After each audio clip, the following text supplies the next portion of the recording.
Imagine you're back in the 80s. You're at work, the boss is a jerk, but at least he isn't literally trying to sell your desk for scrap while you're sitting at it. Now imagine a detachment of 50 men, gone. Not to a heroic charge, not to a localized HIMARS strike. They were erased because their own commander decided they were worth more as a deleted entry than as living, breathing soldiers. They call it zeroing out.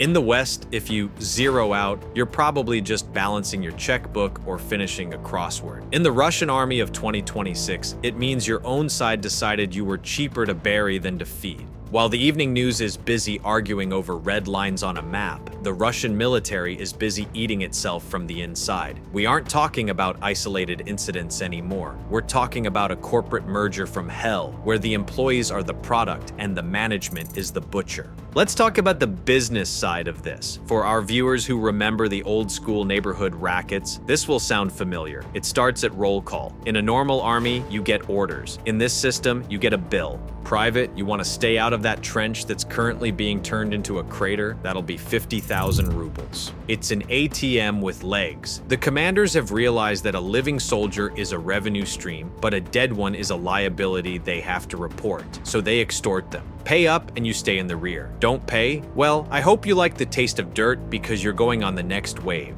It's the ultimate protection racket, except the guy you're paying is the one pointing the gun at you. It's like paying your insurance premium, but the insurance agent is also the guy who set your house on fire. It turns the war from a national mission into a greasy, back alley shakedown. And when your army becomes a racket, your soldiers stop being warriors. They become inventory. Now, there's a word the Russian troops use that should make your skin crawl. Nullification. Back in our day, if you ticked off the sergeant, you did extra push-ups or cleaned the latrines with a toothbrush. Today, nullification is the ultimate delete key. It's how they handle the inconvenient ones. The ones who ask where the rations are. The ones who point out that the tank they're in has armor thinner than a tin of Spam. Once a culture accepts that you can just reset a human being to zero, the whole structure of the military changes. It's no longer about tactics, it's about fear management. And let's be honest, an army held together by fear is like a cheap car held together by duct tape. It looks okay sitting in the driveway, but the second you hit 60 on the highway, the doors fall off. Then you have the oops factor, friendly fire. Now, we've all seen the movies where the artillery hits the wrong hill, but in Russia's current setup, the friendly part is doing a lot of heavy lifting. When discipline collapses, the battlefield becomes a blender. You've got drone operators who are so terrified of being zeroed for missing a target that they see a group of guys moving in the snow and just start dropping grenades. They don't check the ID. They don't wait for confirmation. They just fire because hesitation is a death sentence from their own CO. You've got units retreating because they're being massacred, and the guys behind them assume they're Ukrainian infiltrators because nobody's talking to each other. It's like a bad game of telephone, except instead of a funny message at the end, everyone's dead. It's Russians killing Russians because the system is too paranoid to function. And let not forget the third layer of this rot, the stuff that doesn't pretend to be military. Imagine mixing a high-stress environment, zero sleep, half rations, and then tossing in a crate of cheap vodka and a bunch of guys who were recruited straight out of a maximum security prison. It's not a unit, it's a bar fight with automatic weapons. You've got storm units, the guys the military doesn't care about, mixed with regular mobics, the guys who are just trying to get to their plumbing jobs. The tension is higher than a power line in a storm. Fights break out over a loaf of bread or a pair of boots. And because the commanders are too busy counting their extortion money, they let it happen. The violence points inward because there's nowhere else for it to go. All right, let's look at the map. I know, the map looks like a mess of red and blue squiggles, but look at Pokrovsk. This isn't just another village. This is a logistics hub. It's the kind of place where, back in the day, the generals would have spent weeks planning a sophisticated pincer movement. Instead, Russia is just throwing disposable waves at it. When your army is run on fear, you don't build the Great Red Machine. You build a giant meat grinder. The units don't coordinate. They don't use fancy maneuvers. They just push until they die, and then the next group is threatened into doing the same thing. Ukraine knows this. They aren't just fighting soldiers, they're fighting brittle waves. They know that if they hit the lead element, the whole squad will either freeze or scatter because there's no trust. A soldier who trusts his buddy will stay and fight. A soldier who thinks his buddy might steal his boots the second he's hit, he's gone. This leads us to the most 2026 image you'll ever see. A man surrendering to a drone. It's like something out of a sci-fi movie we would have watched in the 70s. You see these guys, hands in the air, looking at a buzzing little plastic toy in the sky. Why? Because they trust that drone operator more than they trust the guy who gave them their uniform.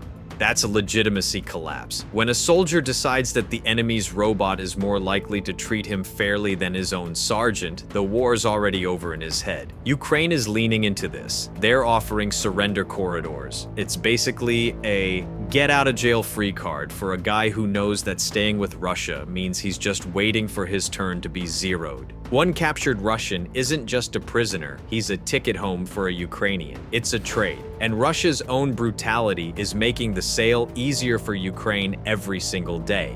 Down in Zaporizhzhia, the reporting is as clear as mud. One day Russia says they took a trench, the next day they're regrouping. Here's the secret, it's spreadsheet fraud. The commanders are terrified. If they report that their unit has been wiped out, they might get nullified for failure. So they lie. They report that they have 100 men when they really have 10. They report they've taken a village when they're actually hiding in a basement 3 miles away. It's like a corporate manager cooking the books to hide the fact that the warehouse is empty. Eventually, the audit happens and the whole thing falls apart. The long war depends on endurance, but you can endure if your foundation is made of lies and stolen rubles. Here's the part that really hurts. The glue is melting. Reports are coming in that the junior officers, the guys who actually make the army move, are trying to quiet quit. They're filing for transfers to the rear, to security posts, to anything that isn't the front line. In any organization, when the middle management starts looking for the exit, you're in trouble. These guys are caught in a vice. Above them, they have generals who want results at any cost. Below them, they have troops who are one bad day away from fragging them. And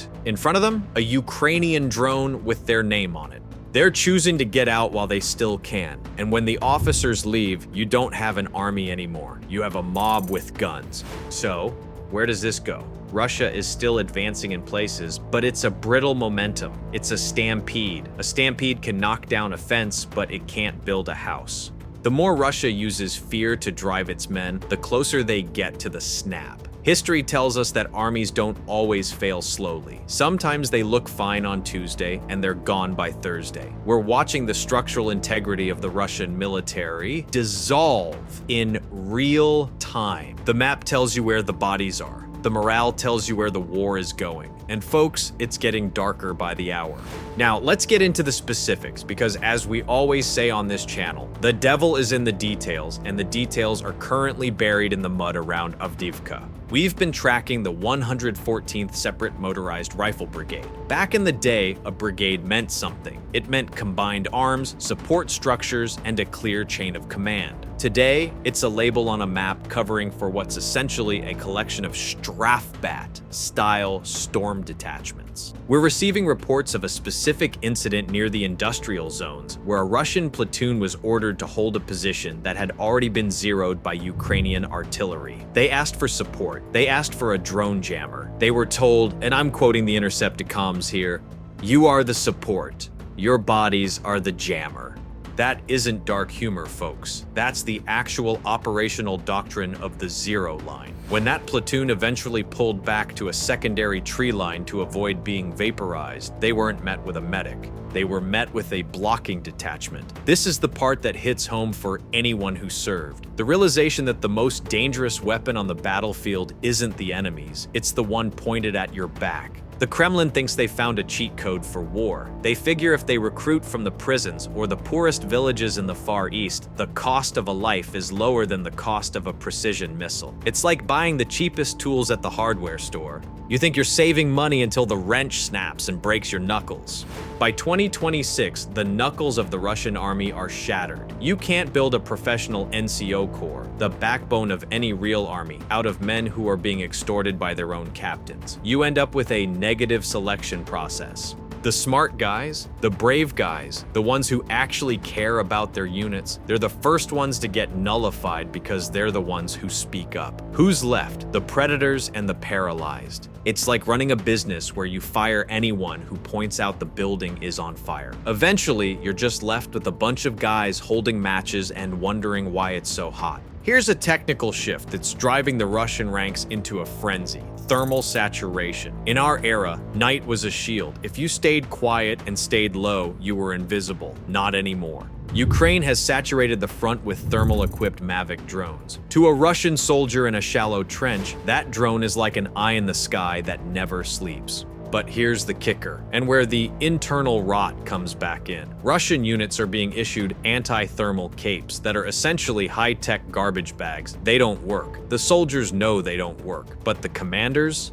They've already pocketed the budget for the real gear, so you have men standing in a field draped in silver plastic thinking they're invisible, while a Ukrainian operator 5 miles away sees them glowing like a neon sign. It's a level of betrayal that ruins morale faster than any bullet. It's one thing to die for your country, it's another to die because your colonel wanted a new dacha in Sochi. Let's talk about the wounded. In a civilized war, the golden hour is everything. You get hit, the medics move in, you're back in a field hospital. In the current Russian system, the wounded are liabilities. We've seen footage, and I'm sure you've seen it too, if you follow the Telegram channels, of Russian evacuation vehicles being used to move loot or fresh ammo instead of the injured. Why? Because a wounded soldier costs money to treat. A missing soldier costs nothing.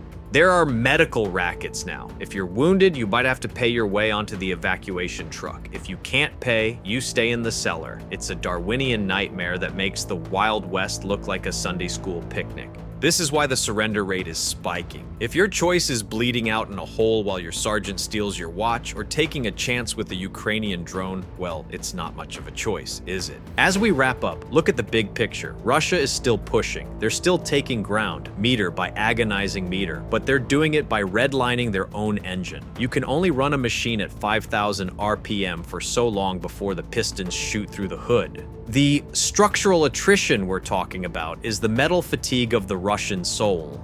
They're winning battles, but they're losing the army. And for those of us who remember how the Soviet Union looked in 1988, everything seemed stable right up until the moment it wasn't. The cracks are there, the fear is real, and the guy with the grenade behind the Russian lines is doing more damage to Moscow's ambitions than any Western sanction ever could. And here's the part that should feel uncomfortably familiar. We've seen this pattern before, not as a headline, not as a slogan, as history. Go back to 1917. The Tsar still had divisions on paper. The front lines hadn't dissolved overnight. Rifles still fired. Uniforms still looked sharp from a distance. But inside the ranks, something had shifted. Officers weren't trusted. Orders weren't automatically obeyed. Soldiers weren't asking whether they could win. They were asking why they were listening at all. That question is fatal to an army. Fast forward to late-stage Soviet Afghanistan. On paper, the Red Army remained a superpower force. Armor, air support, structure, command hierarchy. But beneath the surface, morale had rotted. Fuel was siphoned and sold, supplies disappeared, officers skimmed from their own units. Discipline blurred into abuse. They weren't losing every firefight, they were losing belief. And once belief goes, discipline becomes performance. The same fracture showed up in Vietnam. The United States didn't run out of helicopters. It didn't run out of firepower. In certain formations, what it ran out of was cohesion. Officers who couldn't trust their own men. Fragging incidents, units executing missions because they had to, not because they believed in them.